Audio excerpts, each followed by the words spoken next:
Okay, hello guys, I'm Jairo, your teacher, and this is a review of some verbal tenses we're going to be using.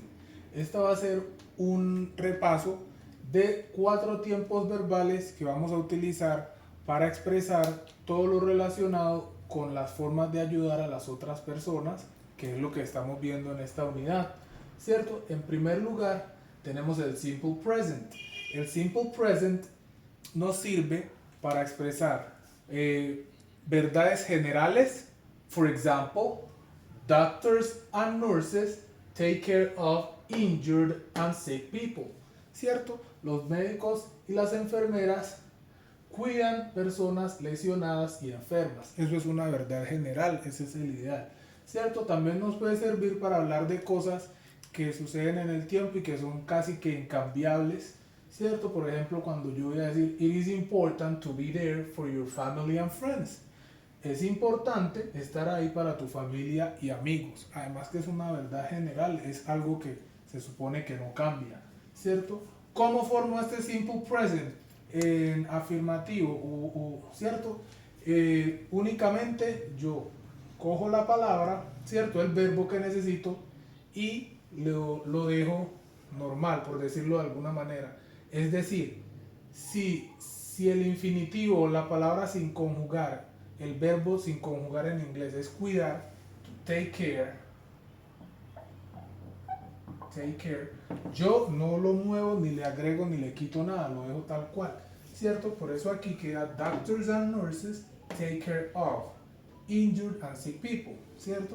Otro ejemplo es en la segunda frase que tenemos, it is important to be there for your family and friends. Ese it is es la conjugación del famoso verbo to be, ¿cierto? I am, you are, he is, she is, it is, they are, we are. ¿Cuándo lo uso? Para cuando yo quiero expresarme o quiero hablar sobre ser o estar, ¿cierto? It is important, es importante, ¿cierto? Ese es el uso o la formación de el simple present. El segundo tiempo que tenemos es el simple past. El pasado simple nos sirve para hablar de cosas puntuales, cosas específicas que sucedieron en el pasado. Por ejemplo, the woman couldn't pay for the elderly couple's groceries. La mujer pagó, ¿cierto?, por el mercado de la pareja mayor, ¿cierto? La pareja de personas mayores. Eso fue algo que pasó una vez. Estaban en el supermercado y ella pagó la cuenta de ellos, ¿cierto? Another example, otra vez, esta vez en negative. I couldn't afford to pay the fees. I could not. En este caso, sí se conjuga el verbo y cambia, ¿cierto?, en su conjugación, debido a que, pues, en el infinitivo, o sea, el verbo sin conjugar, paid, sería pay, y en el caso de could, sería can, ¿cierto? Esos dos verbos cambian totalmente, dado que son verbos de los que conocemos como irregulares, ¿cierto? Que son los que cambian totalmente del presente al pasado, como está aquí. Otro ejemplo es de algo que sucedió en un momento específico del pasado. They wanted to take her money. Ellos querían tomar el dinero de ella, ¿cierto?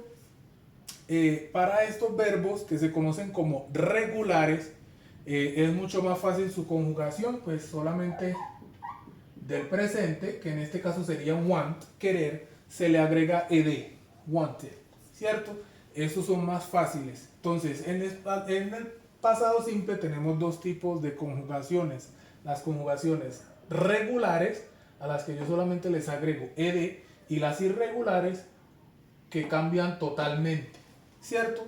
En el caso de los irregulares, yo lo que debo hacer es aprendérmelos prácticamente de memoria a través de la repetición, y lo mismo en el caso de los regulares, para uno saber cuáles son regulares y cuáles son irregulares, ¿cierto?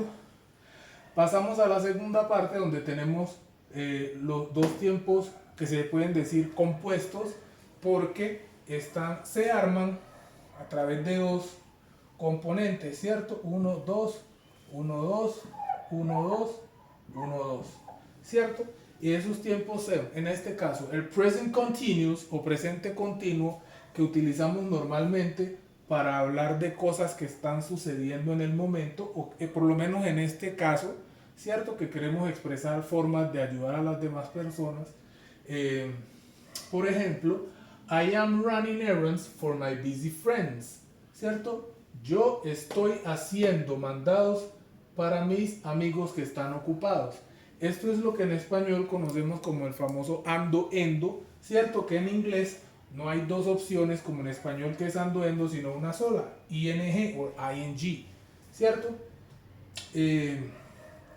Otro ejemplo tenemos aquí, organizations are recycling their waste to help out the environment.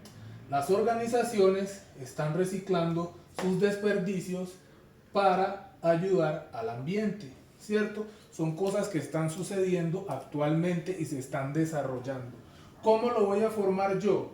De nuevo, el verbo to be en presente, por eso se llama present continuous, su conjugación en presente, recordemos, I am, you are, he is, she is, they are, we are, y el verbo principal o el verbo que yo quiero expresar o conjugar con ing, ¿cierto? Hay unas reglas donde a veces se dobla la consonante o a veces no, ¿cierto? Dependiendo del caso. Pero ahora no vamos a ahondar en eso, para eso vamos a hacer otro videito. Y finalmente tenemos el past continuous, que nos puede servir para hablar de cosas que sucedieron en un momento específico del pasado y se desarrollaron, ¿cierto? Como por ejemplo cuando yo digo I was standing in line, ¿cierto? Yo estaba parándome en la fila, en este caso line no es línea sino fila, ¿cierto?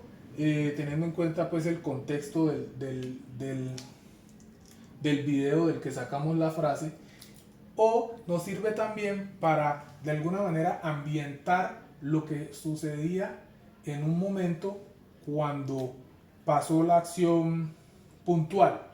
Ejemplo, he was watching TV when he saw a news program about a natural disaster in Haiti.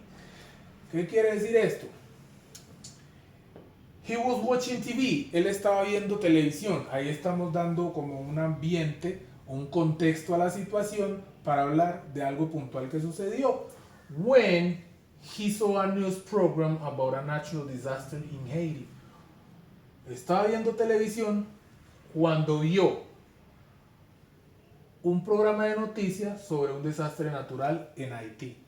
Entonces, estas son, y se forma de una forma similar al present continuous. La diferencia con el past continuous es que la conjugación del verbo to be, ¿cierto? Que va después del sujeto, no va a ser en presente sino en pasado. Entonces sería I was, you were, he was, she was, ¿cierto? It was, they were, we were. Esa sería la diferencia principal. Pasado del verbo to be, presente del verbo to be. Y como ya les dije, nos sirve para ambientar una situación que yo quiero, de la que yo quiero contar algo puntual que sucedió, o para hablar o expresar algo que sucedió en determinado momento del pasado y tuvo como una etapa breve de desarrollo. De eso se trata este videito, es un simple review o un simple repaso de estos 4 tiempos que nos van a servir para expresar todo lo relacionado con ayudar a los demás. Muchísimas gracias. Thank you very much.